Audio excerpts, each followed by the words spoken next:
بسم اللہ الرحمن الرحیم۔ السلام علیکم۔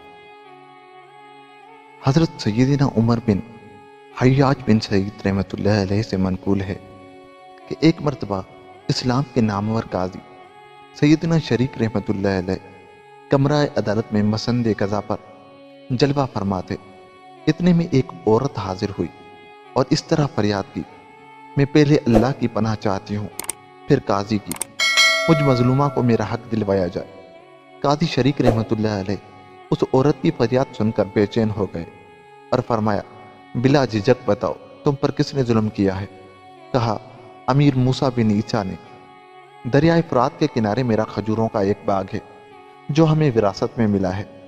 میں نے اپنے بھائیوں سے اپنا حصہ علیحدہ کر کے درمیان میں دیوار تعمیر کروا دی اور ایک فارسی شخص کو اس کی نگہبانی کے لیے مقرر کر دیا۔ امیر موسیٰ بن عیسیٰ نے میرے بھائیوں سے ان کے حصے کا تمام باغ خرید لیا۔ پھر اس نے مجھے بھی اپنا حصہ بیچنے کو کہا اور خطیر رقم کا لالچ دیا۔ میں نے اپنا حصہ بیچنے سے انکار کر دیا۔ اس نے کل رات 500 آدمی بھیج کر اس دیوار کو گرا دیا۔ میں نے صبح جا کر دیکھا تو دیوار بالکل ختم کر دی گئی تھی اور اب میرے اور میرے بھائیوں کے درختوں میں کوئی نشانی باقی نہ رہی۔ خدا را مجھے انصاف دلائیے۔ اس مظلومہ کی فریاد سن کر وہ عظیم قاضی بے تاب ہو گیا اور خادم کو حکم فرمایا، مٹی اور مہر لاؤ۔ پھر مہر لگا کر حکم نامہ اس عورت کے سپرد کر دیا اور کہا، تم امیر موسیٰ بن عیسیٰ کے پاس جاؤ اور یہ حکم نامہ دے کر کہو کہ قاضی صاحب کی عدالت میں حاضر ہو جاؤ۔ چنانچہ وہ عورت حکم نامہ لے کر موسیٰ بن عیسیٰ کی رہائش گاہ پر پہنچی اور اس کے دربان کو قاضی صاحب کا پیغام دیا۔ دربان حکم نامہ لے کر موسیٰ بن عیسیٰ کے پاس گیا اور کہا، آپ کے خلاف قاضی شریک کی عدالت میں دعویٰ کیا جا چکا ہے، آپ کو عدالت میں طلب کیا گیا ہے۔ یہ دیکھیے، قاضی صاحب کی طرف سے مہر شدہ حکم نامہ آیا ہے۔ موسیٰ بن عیسیٰ نے دربان سے کہا، جاؤ اور شہر کے پولیس آفیسر کو ہمارے پاس بلا لاؤ۔ جب پولیس آفیسر آیا تو کہا، تم قاضی شریک کے پاس جاؤ اور کہو کہ تم سے زیادہ عجیب معاملہ میں نے کسی کا نہیں دیکھا۔ ایک عورت نے مجھ پر ناحق دعویٰ کیا اور تم اس کے دعوے پر مجھے عدالت میں طلب کر کے اس کی مدد کر رہے ہو۔ پولیس آفیسر نے ڈرتے ہوئے کہا، حضور مجھے اس معاملے سے دور ہی رکھے تو بہتر ہوگا۔ امیر نے غضبناک ہو کر کہا، جاؤ اور ہمارے حکم پر عمل کرو۔ مجبوراً اسے جانا ہی پڑا۔ جاتے ہوئے اس نے اپنے غلاموں سے کہہ دیا کہ میرے لیے جیل میں بستر وغیرہ کا انتظام کر دو، آج میں ضرور جیل بھیج دیا جاؤں گا۔ پولیس آفیسر کو معلوم تھا کہ اسلام کا یہ انصاف پسند قاضی ایک مجرم کا پیغام لانے پر مجھے ضرور قید میں ڈال دے گا۔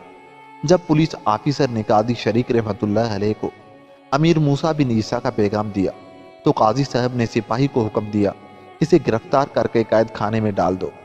افسر نے کہا، خدا کی قسم مجھے معلوم تھا کہ آپ ایسا ہی کریں گے، اس لیے جیل میں جانے کے لیے پہلے ہی انتظام کر کے آیا ہوں۔ جب امیر موسیٰ بن عیسیٰ کو اپنے پولیس آفیسر کی گرفتاری کی خبر پہنچی تو اس نے دربان کو بلا کر قاضی صاحب کے پاس یہ پیغام دے کر بھیجا، آپ نے ہمارے قاصد کو گرفتار کر لیا۔ اس نے تو صرف پیغام پہنچایا تھا، اس کا قصور کیا ہے؟ پیغام پا کر قاضی صاحب نے حکم دیا کہ اسے بھی اس کے ساتھی کے پاس پہنچا دو۔ چنانچہ اسے بھی قید کر لیا گیا۔ موسیٰ بن عیسیٰ کو اپنے دربان خاص کی گرفتاری کی اطلاع بھی پہنچ گئی۔ اس نے عصر کی نماز کے بعد اور نمایاں لوگوں کے گروہ جن میں قاضی صاحب کے دوست اسحاق بن صبا اشعثی بھی شامل تھے کو پیغام بھیجا کہ جاؤ قاضی صاحب کو میرا سلام کہنا اور انہیں آگاہ کر دینا، آپ نے میری بے عزتی کی ہے، میں کوئی عام آدمی نہیں۔ کوفہ کے بااثر لوگوں کی یہ جماعت قاضی صاحب کے پاس آئی تو انہیں مسجد میں پایا۔ ان لوگوں نے سلام و آداب کے بعد امیر کا پیغام سنانا شروع کیا۔ جیسے ہی ان کا کلام ختم ہوا، فرمایا، کیا بات ہے کہ میں تمہیں ایک ایسے شخص کی طرفداری میں کلام کرتے ہوئے دیکھ رہا ہوں جو حق پر نہیں۔ پھر آپ رحمۃ اللہ علیہ نے بآواز بلند فرمایا کہ یہاں قبیلے کے جوان موجود ہیں، اگر ہوں تو جلدی سے آ جائے۔ تھوڑی ہی دیر میں چند نوجوان آ گئے۔ آپ رحمۃ اللہ علیہ نے فرمایا، ایک ایک کا ہاتھ پکڑو اور جیل پہنچا دو۔ خدا کی قسم آج کی رات یہ لوگ جیل میں گزاریں گے۔ کہا، کیا آپ سچ مچ ہمیں جیل میں بھجوا رہے ہیں؟ فرمایا، ہاں واقعی میں تمہیں جیل بھجوا رہا ہوں تاکہ آئندہ تم کسی ظالم کی طرفداری کرتے ہوئے اس کا پیغام نہ لاؤ۔ امیر موسیٰ بن عیسیٰ کو ان کی گرفتاری کی اطلاع ملی تو بہت غضبناک ہوا اور خود جا کر جیل کا دروازہ کھولا اور سب کو رہا کر دیا۔ صبح جب انصاف پسند جراتمند قاضی کمرہ عدالت میں جلوہ گر ہوا تو داروغہ جیل نے گزشتہ رات کا تمام واقعہ کہہ سنایا۔ قاضی صاحب نے رجسٹر منگوا کر مہر لگائی اور تمام ریکارڈ گھر بھجوا کر غلام کو سواری لانے کا حکم دیا اور کہا اب ہم کوفے میں نہیں رہیں گے۔ خدا کی قسم ہم نے امیر المومنین سے یہ عہدہ طلب نہیں کیا تھا، بلکہ ہمیں تو مجبور کیا گیا تھا اور ہماری حفاظت و سرپرستی کی ذمہ داری لی گئی تھی۔ اب کوفے میں انصاف قائم کرنا مشکل ہو گیا ہے، لہذا مجھے یہ عہدہ نہیں چاہیے۔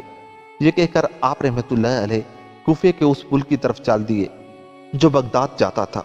جب موسیٰ بن عیسیٰ کو قاضی صاحب کے جانے کی اطلاع ملی تو وہ فوراً آپ رحمت اللہ علیہ کی طرف دوڑا اور اللہ کا واسطہ دیتے ہوئے کہا، اے ابو عبداللہ رک جائیں، خدا را آپ بغداد نہ جائیں، دیکھیں تو صحیح کہ آپ نے اپنے ہی بھائیوں کو قید کروا دیا تھا۔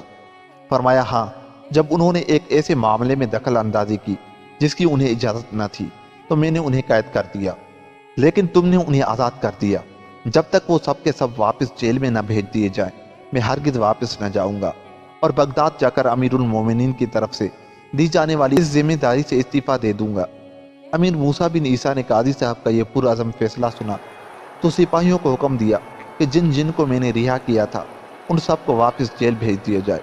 حکم پاتے ہی سپاہی شہر کی طرف چلے گئے، لیکن قاضی صاحب اسی جگہ کھڑے رہے۔ جب داروغہ جیل نے آ کر اطلاع دی کہ ان تمام کو جیل بھیج دیا گیا ہے تب آپ وہاں سے واپس پلٹے۔ امیر موسیٰ بن عیسیٰ نے اپنے ایک غلام سے کہا، قاضی صاحب کی سواری کی لگام پکڑ کر آگے آگے چلو۔ چنانچہ وہاں موجود تمام لوگ اور امیر موسیٰ بن عیسیٰ قاضی صاحب کے پیچھے پیچھے چل دیے۔ مسجد میں پہنچ کر قاضی صاحب نے مجلس قضا قائم کی۔ امیر موسیٰ بن عیسیٰ کو مظلوم عورت کے برابر کھڑا کیا اور عورت سے فرمایا، جس پر تم نے دعویٰ کیا تھا وہ تمہارے سامنے موجود ہے۔